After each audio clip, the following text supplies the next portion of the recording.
mshiriki mkubwa sana wa constitutional politics za Kenya, wa siasa za Kenya za kikatiba, za katiba ya Kenya, za jinsi Kenya inavyofanya mambo yao.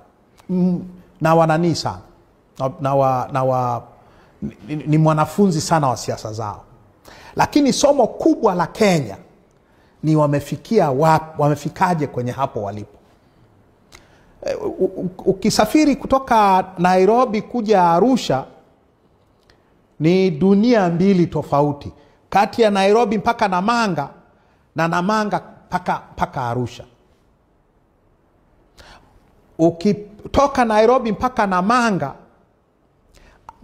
alama unazoona barabarani, mabango nini, business, uchumi, nini, watu wako kazini.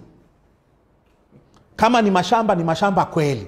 Ukitoka Namanga, ukitoka ile barrier ya immigration, ya customs, ukiingia hivi, mama,